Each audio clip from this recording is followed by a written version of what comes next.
Hello friends, मैं रंजित आज के इस क्लास में आपका स्वागत करता हूं। इस वीडियो में हम लोग प्रस्तर युग के बारे में अर्थात पाषाण काल के बारे में पूरे विस्तार से पढ़ेंगे। इससे भी प्रश्न काफ़ी आते हैं, पूछे जाते हैं विभिन्न परीक्षाओं में, तो ये वीडियो काफ़ी महत्वपूर्ण होने वाला है। वीडियो को अंत तक देखिए। अगर अभी तक हमारे यूट्यूब चैनल को आपने सब्सक्राइब नहीं किया है तो सब्सक्राइब कर लीजिए। तो पाषाण युग की जहाँ तक बात है, इसे प्रस्तर युग भी कहा जाता है। प्रस्तर का मतलब होता है पत्थर, तो पत्थर के युग को हम लोग पाषाण काल कहते हैं। और मैंने इसके बारे में थोड़ा सा कल ही बताया था, काल विभाजन में पिछले वीडियो में मैंने बताया था कि ये प्रारंभ से लेकर के 2500 ईस्वी पूर्व के काल को हम लोग क्या कहते हैं, प्रस्तर युग का काल कहते हैं। ठीक है, प्रस्तर युग को मेनली हम लोग 3 पार्ट्स में डिवाइड करके देखेंगे। 3 पार्ट्स में ये विभाजित करके उसको अच्छे से पढ़ेंगे। तो प्रस्तर युग को 3 काल में हम लोग विभाजित करते हैं। तो सबसे पहला जो काल है वो है पूरा पाषाण काल, ठीक है। दूसरा है मध्य पाषाण काल और तीसरा है नव पाषाण काल, ठीक है। तो प्रस्तर युग 3 काल में विभाजित हो गए, ठीक है। पूरा पाषाण काल का जो पीरियड है प्रारंभ से लेकर 10,000 ईस्वी पूर्व तक का है। मध्य पाषाण काल का जो पीरियड है वो है 9,000 ईस्वी पूर्व से 4,000 ईस्वी पूर्व तक का। और नव पाषाण काल का जो पीरियड है वो 4,000 ईस्वी पूर्व से लेकर के 2500 ईस्वी पूर्व तक का काल है, उसे हम लोग नव पाषाण काल के नाम से जानते हैं, ठीक है। तो अब हम लोग सबसे पहले पूरा पाषाण काल के बारे में विस्तार से पढ़ते हैं, फिर हम लोग नव पाषाण के बारे में, मध्य पाषाण के बारे में पढ़ेंगे, फिर नव पाषाण काल के बारे में पढ़ेंगे, और लास्ट में हम लोग कुछ पाषाणकालीन संस्कृति हैं उसके बारे में हम लोग पढ़ेंगे, ठीक है। तो सबसे पहले हम लोग बात करते हैं पूरा पाषाण काल। पूरा मतलब प्रारंभ का, पूर्व का, ठीक है।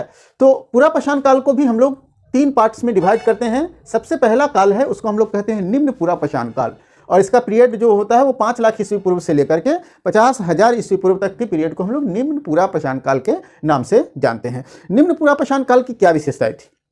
तो निम्न पूरा पाषाण काल की विशेषता यह थी कि इस काल में मानव जीवन जो था वो अस्थिर था। अस्थिर कहने का मतलब है कि मानव घूम घूम कर जीवन व्यतीत करते थे, इकट्ठा एक जगह नहीं रहते थे, मतलब घुमंतु थे वो और विभिन्न स्थान पर विचरण करते रहते थे, ठीक है। उनका जीवन स्थिर नहीं था। और इस युग की निम्न पूरा पाषाण काल की सबसे महत्वपूर्ण विशेषता यह है कि इसी युग में पत्थर से घिसकर आग की खोज की गई, ठीक है। तो आग की खोज निम्न पूरा पाषाण काल में, या निम्न पूरा पाषाण काल ऑप्शन में नहीं रहे तो पूरा पाषाण काल भी ऑप्शन में रहेगा तो भी वही टिक लगाएंगे। तो आग की खोज कब हुई थी? निम्न पूरा पाषाण काल में, अर्थात पूरा पाषाण काल में, ठीक है। इस समय का जो जीवन था, मुख्य रूप से पूरा पाषाण काल का जो जीवन था वो खाद्य संग्रह और शिकार पर आधारित था, ठीक है।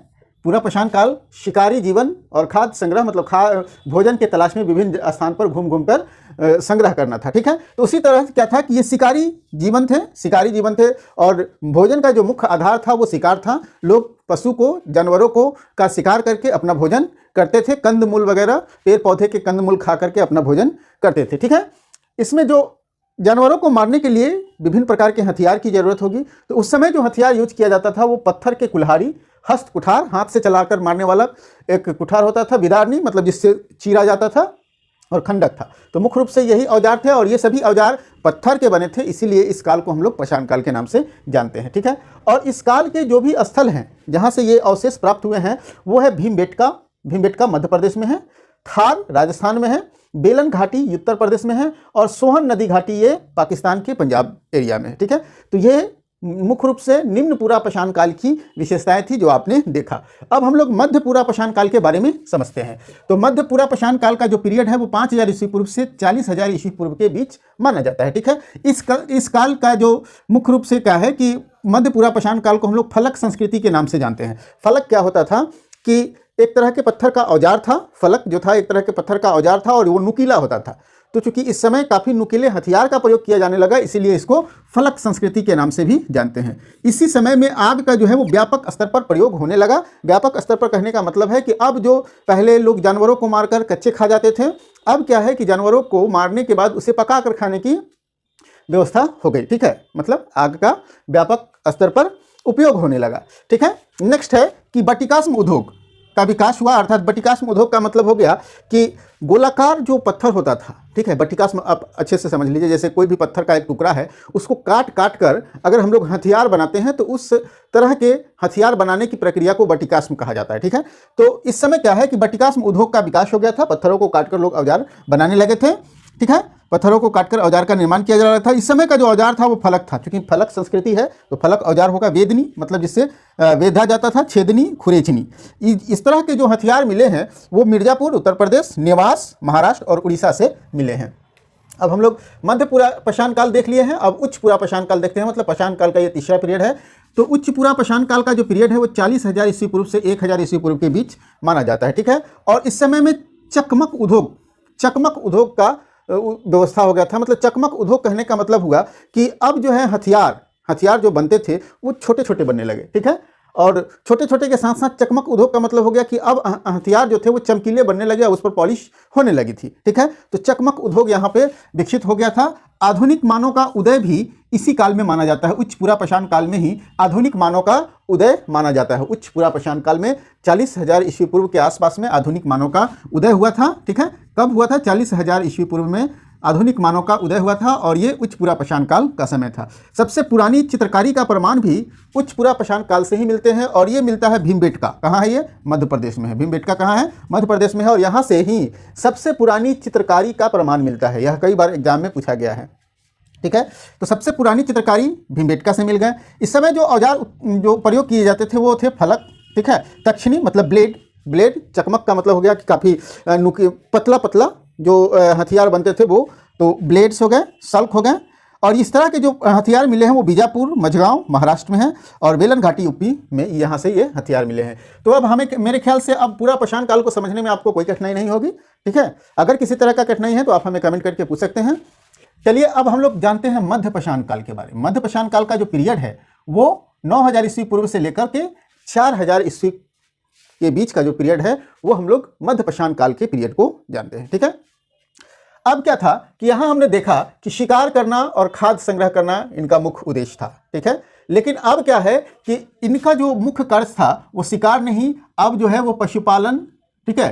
पशुपालन एवं खाद्य संग्रह हो गया था, ठीक है। पशुपालन एवं खाद्य संग्रह मतलब अब जो है वो पशुओं को पालने लगे हैं लोग, ठीक है। पशुपालन की प्राचीनतम साक्ष्य यहीं से मिल जाती है। मध्यपाषाण काल से ही प्राचीनतम साक्ष्य मिलती है पशुओं को पालने की, ठीक है। पशुओं को पालने का जो प्राचीनतम साक्ष्य है वो आदमगढ़ मध्य प्रदेश और बगोर राजस्थान, ठीक है। बगोर और बघोर में अंतर है, ठीक है। बघोर और बगोर में अंतर है। बघोर जो है वो हम लोग आगे देखेंगे कि बघोर जो है वो दूसरा जगह है, ठीक है। अब बगोर राजस्थान में है।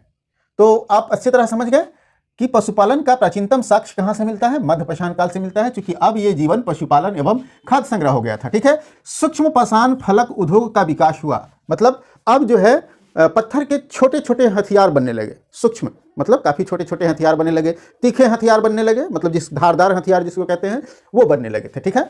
छोटे छोटे औजारों का निर्माण होने लगा। हड्डी से निर्मित उपकरण भी प्राप्त होने लगे। महदहा जो है उत्तर प्रदेश में, यहाँ से सबसे पहले हड्डी से निर्मित उपकरण मिले हैं, हड्डी से निर्मित हथियार मिले हैं, ठीक है। सबसे पहले कहाँ से मिले हैं? महदहा उत्तर प्रदेश से। मतलब ये मध्यपाषाण काल में लोग पत्थर के हथियार के अलावा जो है वो हड्डी के हथियार का भी प्रयोग करने लगे थे।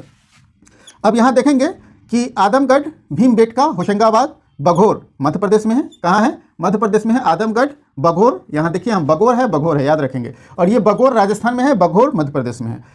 सराय नहर राय, ठीक है। और महागढ़ ये उत्तर प्रदेश में है और मुंगेर बिहार में है, जो मध्यपाषाण कालीन स्थल है और यहाँ से मध्यपाषाण काल के बहुत सारे अवशेष भी प्राप्त हुए हैं। चलिए अब मध्यपाषाण काल को आप अच्छी तरह समझ गए हैं। अब हम लोग जानते हैं नवपाषाण काल के बारे में, जो काफ़ी महत्वपूर्ण है। तो नवपाषाण काल जो है, नवपाषाण काल का जो पीरियड है वो 4,000 ईस्वी पूर्व से 2,500 ईस्वी पूर्व माना जाता है। और आप लोग को जैसा कि मालूम है कि 2,500 ईस्वी पूर्व के बाद की जो पीरियड है उसको हम लोग सभ्यता संस्कृति में डिवाइड करके देखेंगे। जैसे आप देखेंगे आगे सिंधु घाटी सभ्यता, ठीक है, वैदिक संस्कृति, इस सब के बारे में हम लोग देखेंगे। तो क्या था कि अब हम लोग देख रहे थे मध्यपाषाण काल का जो पीरियड था इसमें पशुपालन और खाद्य संग्रह था। लेकिन अब जो नवपाषाण काल में हो जाएगा वो कृषि एवं खाद्य संग्रह, कृषि एवं खाद्य संग्रह, ठीक है। तो कृषि का विकास हो जाता है। जैसे ही कृषि का विकास होगा तो मानव जीवन जो है, जो अस्थिर था, मतलब घूम घूम कर लोग रहते थे, तो अब जीवन क्या हो जाएगा? स्थिर हो जाएगा, ठीक है। तो मानव जीवन अस्थिर किसमें था? पाषाण काल, पुरापाषाण काल और मध्यपाषाण काल में। और जैसे ही यहाँ कृषि का विकास हो गया, कृषि प्रारंभ हो गया, तो मानव जीवन क्या हो जाएगा? स्थिर हो जाएगा। अब लोग एक जगह रहकर कृषि कार्य करेंगे, ठीक है, क्योंकि कृषि कार्य करने के लिए एक जगह रहना होगा, उस कृषि को देखभाल करनी होगी, तो अब जीवन जो हो जाएगा वो स्थिर हो जाएगा, ठीक है। अब इस समय क्या था कि पॉलिशदार पत्थर एवं के हथियार जो है यूज होने लगे, मतलब हथियार पर भी अब पॉलिश होने लगे थे, ठीक है। पॉलिशदार हथियार का यूज होने लगे। अस्थायी निवास की प्रवृत्ति बनी। हमने पहले ही बताया आप लोग को कि जैसे ही कृषि का विकास होगा तो निवास जो होगा वो अस्थायी निवास हो जाएगा। अस्थिर प्रक्रिया जो है वो घूम घूम कर जीवन व्यतीत करने की प्रक्रिया से स्थिर प्रक्रिया में बदल जाएगा, मतलब आवास का निर्माण करेंगे, घर का निर्माण करेंगे। इसी काल में क्या है कि सर्वप्रथम जो है ऐसे पशुपालन के प्राचीनतम साक्ष्य तो हमें मध्य पाषाण काल में ही मिल जाते हैं, लेकिन जानवरों को पालने की प्रक्रिया का स्पष्ट प्रमाण जो है वो नवपाषाण काल से मिलने लगते हैं। और सर्वप्रथम कुत्ते को पालतू बनाया गया था। सर्वप्रथम किसको? कुत्ते को पालतू बनाया था। इसके अलावा अन्य जीव जंतु जो है गाय बैल वगैरह को भी पालतू बनाने लगे। इसी काल में क्या है, कुत्ते से लोगों को इतना लगाव था कि ये मालिक के साथ इनको दफनाया भी जाने लगा था। इसके साक्ष्य भी मिले हैं। ठीक है, इसके साक्ष्य, कुत्ते को दफनाने का साक्ष्य कहाँ से मिले हैं हम लोग आगे देखेंगे। कुंभकारी और मिट्टी के बर्तन का निर्माण। कुंभकारी और मिट्टी के बर्तन का निर्माण तभी संभव है जब चाक का आविष्कार हो जाए। ठीक है, तो इससे स्पष्ट है कि नवपाषाण काल में ही चाक का आविष्कार हो गया और इसी चाक पर क्या हो जाएगा, मिट्टी के बर्तन निर्माण होंगे। मतलब स्पष्ट है, मतलब यह स्पष्ट यह है कि अब जो है चक्र मतलब चक्के का भी निर्माण इस काल में होने लगा, चाक का निर्माण। ठीक है, मिट्टी के बर्तन बनाने के लिए। इसके अतिरिक्त धूसर मृदभाट भी बनाए जाने लगे, काला मृदभाट भी बनाए जाने लगे। हड्डियों के औजार इस काल में मिले हैं और कई जगह से मिले हैं। इस काल का जो प्रमुख स्थल है वो बुर्जहोम, गुप्तकराल, ये दोनों जम्मू कश्मीर में हैं। ठीक है, चिरांद, सिनवार, ये दोनों बिहार में हैं। कोल्डी हवा और महागढ़, ये दोनों उत्तर प्रदेश में है। ठीक है, तो ये नवपाषाण कालीन स्थल है, आपने अच्छी तरह जान लिया। अब नवपाषाण काल से जुड़ा हुआ कुछ महत्वपूर्ण तथ्यों को भी देख लेते हैं। तो सबसे पहला तथ्य मेहरगढ़ जो पाकिस्तान में है वर्तमान में, यहाँ से गेहूं जौ के खेती के साक्ष्य मिले हैं। मतलब इससे स्पष्ट हो गया है कि इस समय जो कृषि की प्रक्रियाएं शुरू हुई, कृषि कार्य करना शुरू हुआ, तो सर्वप्रथम लोगों ने गेहूं और जौ के खेती कार्य ही प्रारंभ शुरू किया। ठीक है, तो गेहूं और जौ इस समय कृषि कार्य होने लगे थे। भेड़ बकरी पालन के साक्ष्य मिले हैं। मतलब मैंने यहाँ पहले ही बताया कि जब यहाँ क्या था, अस्थायी निवास हो गया, जानवरों को पालने लगे लोग, तो कुत्ते को सबसे पहले पाला, उसके बाद भेड़ बकरी भी लोग पालने लगा, गाय बैल भी पालने लगा। ठीक है, कोल्डी हवा से विश्व के प्राचीनतम चावल, याद रखेंगे, चावल के उत्पादन के साक्ष्य मिले हैं। कोल्डी हवा, ठीक है, कहाँ है ये? उत्तर प्रदेश में है। तो कोल्डी हवा से विश्व के प्राचीनतम चावल के उत्पादन के साक्ष्य मिलते हैं। काफ़ी महत्वपूर्ण मैं आप लोग को ये पॉइंट्स बता रहा हूँ, इस पॉइंट्स को एकदम दिमाग में उतार ही लीजिएगा ताकि आप एक भी प्रश्न न छोड़ पाएँ। ठीक है, तो कोल्डी हवा से विश्व के प्राचीनतम चावल के साक्ष्य मिले हैं। बुर्जहोम जम्मू कश्मीर में है, यहाँ मालिक के साथ कुत्ते को दफनाने का साक्ष्य, यहाँ देख रहे हैं नवपाषाण काल में कुत्ते को मालिक के साथ दफनाया जा रहा है, तो इसका साक्ष्य कहाँ से मिला है? बुर्जहोम से। और ये बुर्जहोम कहाँ है? जम्मू एंड कश्मीर में। गुप्तकराल, यह भी जम्मू कश्मीर का एक स्थल है और यहाँ से पशुपालन कृषि दोनों के साक्ष्य मिले हैं। गुप्तकराल से डेफिनेट रूप से आप जब नवपाषाण काल में आएंगे तो जैसे ही कृषि कार्य प्रारंभ होगा तो स्पष्ट है कि जब कृषि कार्य होगी तो जानवरों को पालने का भी जरूरत होगा, क्योंकि कृषि कार्य में जानवरों को लगाया जाएगा। ठीक है, जैसे आज भी आप देखते हैं कृषि कार्य में, कुछ दिन पहले आप देखते थे कि जानवरों को कृषि कार्य में लगाया जाता था, आज भी ग्रामीण क्षेत्र में जानवरों को कृषि कार्य में लगाया जाता है। तो सिमिलर है, जब गुप्तकराल से पशुपालन के साक्ष्य मिलना कोई नई बात इसलिए नहीं मानी जा सकती है क्योंकि कृषि कार्य में पशुपालन की जरूरत होती है।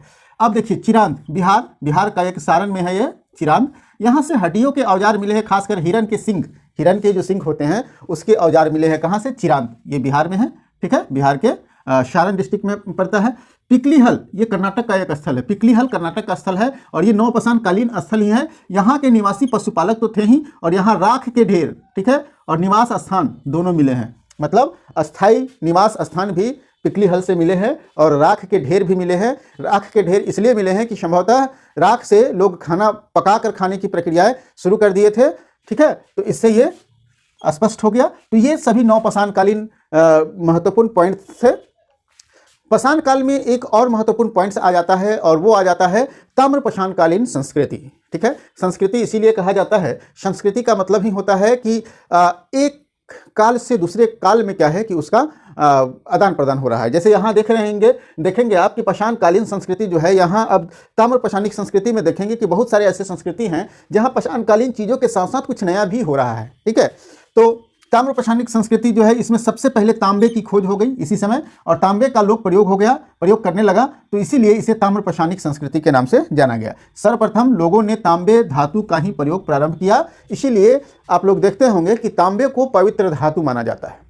ठीक है, कोई भी पूजा स्थल में कहीं भी लोग पूजा करने जाता है तो तांबे के बर्तन का यूज़ करता है। क्यों? क्योंकि तांबे के बर्तन को शुद्ध इसलिए माना जाता है, पवित्र इसलिए माना जाता है क्योंकि सबसे पहले मानव ने इसका उपयोग किया, मानव ने तांबे का खोज किया। ठीक है, तांबे के साथ साथ यहाँ अब देखिए संस्कृति कैसे डेवलप हो गई। पहले पत्थर का यूज होता था, यहाँ तांबे के साथ साथ पत्थर का भी यूज होने लगा और इस ताम्र पाषाणिक संस्कृति कई हैं, ठीक है, 5-6 संस्कृति है, लेकिन उसमें से कुछ महत्वपूर्ण संस्कृति को हम लोग जान लेते हैं। जैसे आहार संस्कृति, क्योंकि यही सब संस्कृति आगे जो है सभ्यता को जन्म देगा, और वो कौन सी सभ्यता होगी? सिंधु घाटी सभ्यता होगी, ठीक है। यही सभी संस्कृतियां मिलकर सभ्यता को जन्म देगा, ठीक है। तो सबसे पहली जो संस्कृति है ताम्र पाषाणिक संस्कृति में आहार संस्कृति, जिसका जो पीरियड है वो है 2800 ईस्वी पूर्व से लेकर के 1500 ईस्वी पूर्व का काल, ठीक है। उसके बाद कायथा संस्कृति है जो 2450 ईस्वी पूर्व से 1750 ईस्वी पूर्व का काल है, और यही काल आप लोग देखेंगे सिंधु घाटी सभ्यता का भी है, ठीक है। मालवा संस्कृति 1900 से लेकर के 1400 ईस्वी पूर्व के काल को हम लोग कहते हैं मालवा संस्कृति। जोरवे संस्कृति ये 1500 से लेकर 900 ईस्वी पूर्व के काल को, जो हमारे वैदिक सभ्यता का काल है। तो इस तरह से आप लोग अच्छी तरह समझ गए ताम्र पाषाणिक संस्कृति क्या है, पाषाण काल क्या है, प्रस्तर युग क्या है, अच्छी तरह समझ गए हैं, ठीक है। तो अब हमें पूरी उम्मीद है कि वीडियो आपको पसंद आया है, ठीक है। तो फिर हम लोग मिलते हैं अगले वीडियो में एक नए टॉपिक के साथ।